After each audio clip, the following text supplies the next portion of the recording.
Hello, my name is Caitlin, and this is my case study 2 for advanced statistical methods on Salt Lake City temperature data.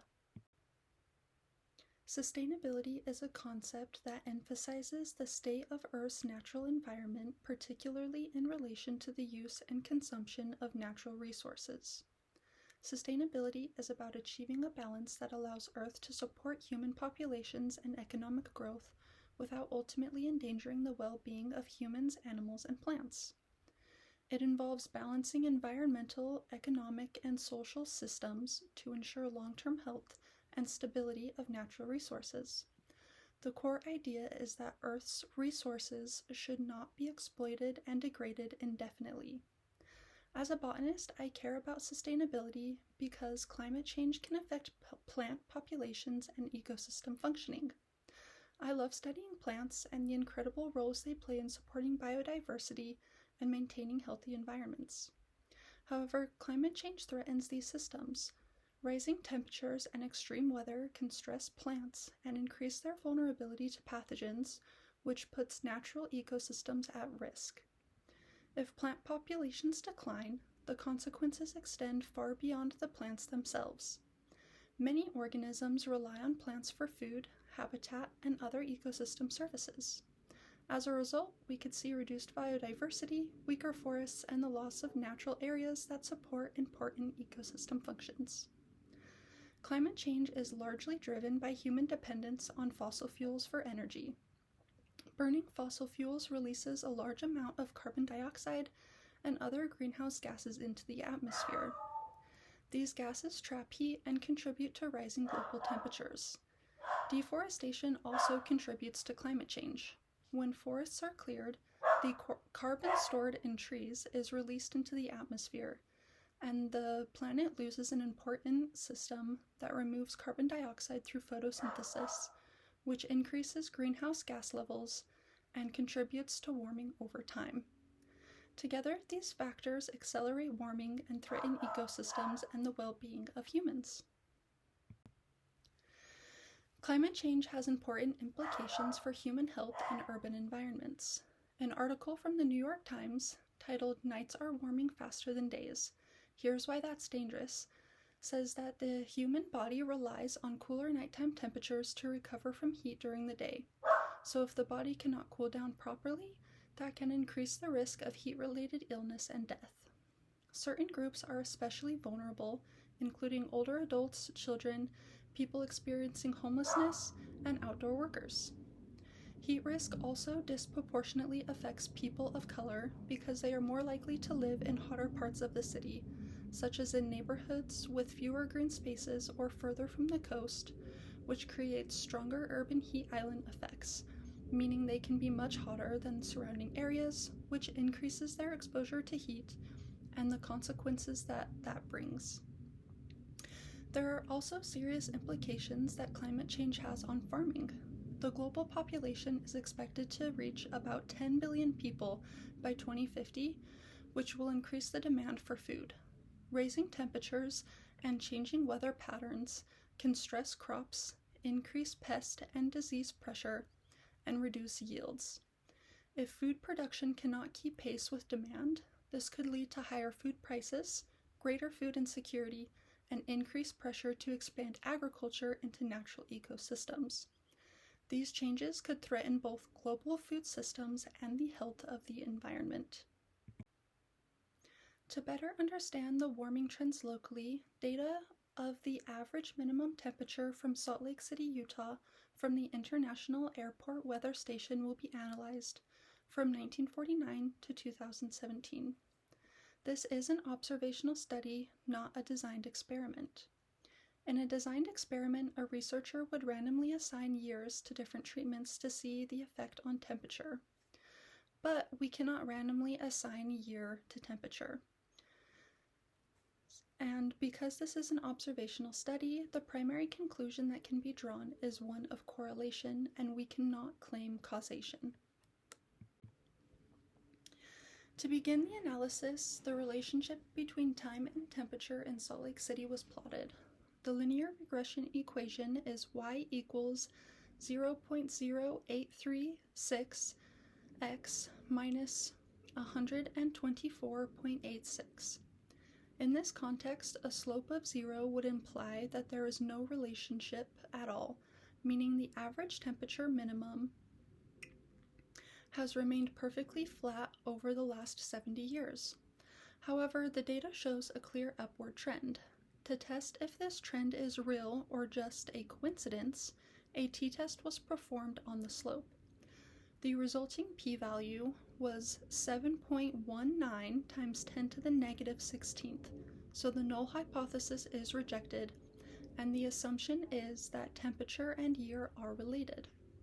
The 95% confidence interval for our slope is 0.068 to 0.099.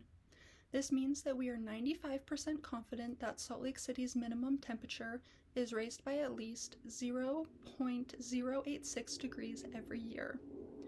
The Shapiro test gave a p-value of 0.85, which confirms the residuals are normally distributed. To assess constant variance, a visual inspection of the residuals shows that the temperature spread remains consistent over time. And the assumption of independence is likely violated because climate data is recorded chronologically, and the average temperature of one year is often related to the year prior. This means that the observations are not truly independent and causation cannot be claimed. Instead, the model identifies a significant association between the year and the temperature increase. Next, a log transform of the temperature was applied to see if the growth was multiplicative rather than additive. The transformed model equation is f of x equals e to the power of 0.002x minus 0.33. This model suggests that for each additional year, the median average minimum temperature increased by a multiplicative factor of approximately 1.002. This indicates a small but consistent increase in temperature over time. To find out if it is plausible that the average minimum temperature and year are not related, a t-test was done on the slope of the log transformed model, resulting in a p-value of 8.87 times 10 to the negative 16th. So we can reject the null hypothesis, and there is convincing evidence that the average minimum temperature and year are related, and there is a consistent upward trend over time. The 95% confidence interval for this model is 1.0016 to 1.0024. This tells us that the medium temperature increases by roughly 0.16% to 0.24% each year. Our assumptions for this transformed model also hold up well. Shapiro gave a p-value of 0.65, which confirms the residuals are normal. The residual plot also showed a random scatter without a fan shape, satisfying the assumptions of equal variance. And for independence, it's the same as the linear model. Causation cannot be claimed. Instead, the model identifies a significant association between the year and the temperature increase. So, how do these models differ? The linear model assumes an additive change and that the temperature increases by approximately 0.08 degrees Fahrenheit every year, while the logged model assumes a multiplicative change and that the medium temperature is multiplied by a factor of approximately 1.002 every year. Between the two, the linear model is a better choice. While the log transformed model is valid, it offers no statistical advantage over the simpler linear approach. The R-squared for the linear model is 0.6183, while the log model is slightly lower at 0.616. This means that the linear model explains a higher percent of the variation in Salt Lake City's minimum temperatures. Looking at the Shapiro results, the linear model has a p-value of 0.85, whereas the log model has a p-value of 0.65. Both suggest the residuals are normal, but the linear model did have a better p-value, so it suggests that the linear model is the one to go with. It's also more intuitive. To analyze the data through a different lens, the data was separated into 3 groups. Group 1 was from 1949 to 1971, Group 2 was from 1972 to 1994, and Group 3 was from 1995 to 2017. An ANOVA was conducted to test the null hypothesis that the mean average minimum temperature was equal for all 3 groups. The F statistic of 52.5 resulted in a p-value of 2.27 times 10 to the negative 14th. So we reject the null hypothesis, and this confirms that there is a statistically significant difference in temperature between these time periods. To see exactly where those differences lie, a post hoc test was done, and the results showed that every single group is statistically different from the other. Group 2 versus Group 1 increased by 2.23 degrees Fahrenheit. Group 3 versus Group 2 increased by 1.81 degrees Fahrenheit, and Group 3 versus Group 1 had an increase of 4.04 degrees Fahrenheit. The p-values were all less than 0.05, so Salt Lake City has become significantly warmer throughout the years. The post hoc test showed a 95% confidence interval of 3.09 to 4.99 degrees for the total temperature jump between the first era, 1949 to 1971, and the most recent era, 1995 to 2017. Since this does not include 0, we can conclude that each time period was warmer than the one before it. The Shapiro test on the ANOVA residuals gave a p-value of 0.18, so the data is normally distributed. The Levine's test gave a p-value of 0.55, so constant variance is equal across all 3 groups. And independence is violated, but it's just the nature of climate data as a time series. So going back to the New York Times article titled "Nights Are Warming Faster Than Days, Here's Why That's Dangerous." It cites research by the National Oceanic and Atmospheric Administration that shows summer nights in the United States have warmed nearly twice as fast as the daytime temperatures.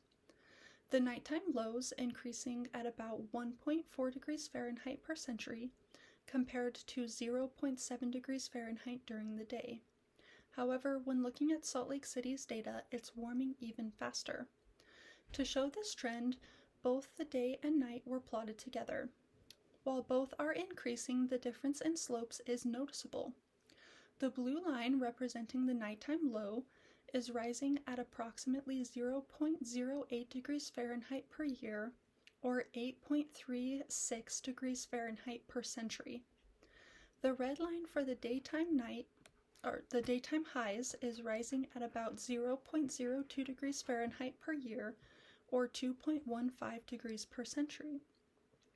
The confidence interval for the nighttime warming was 0.068 to 0.099, which is much higher than the interval for the daytime warming at 0.003 to 0.039.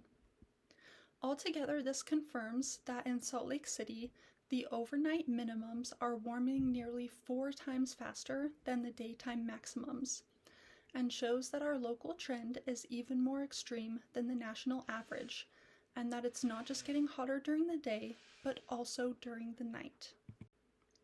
Overall, the statistical analysis shows a clear upward trend in the average minimum temperatures in Salt Lake City from 1949 to 2017.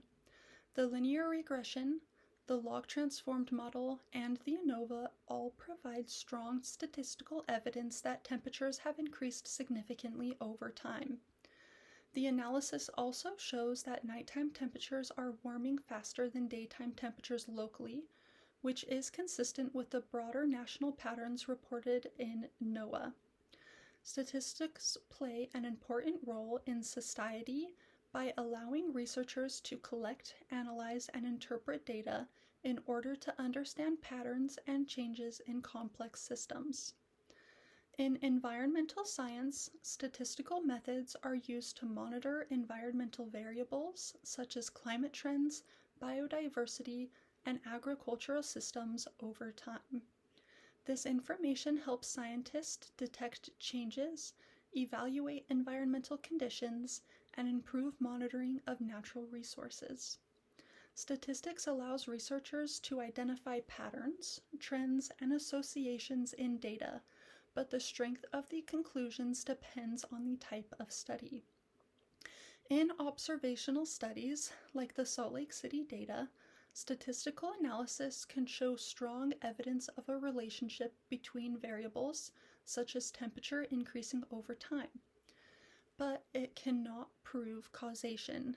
Instead, statistics provides evidence that helps scientists evaluate hypotheses and better understand environmental changes.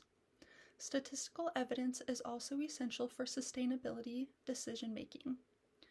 Environmental sustainability problems often involve complex systems, multiple stakeholders, and long-term uncertainties. Decision analysis frameworks use statistical data and models to evaluate environmental risks, compare management strategies, and guide decisions related to agriculture, conservation, climate change response, and natural resource management. So, here are my citations. I hope you enjoyed listening. Thank you so much.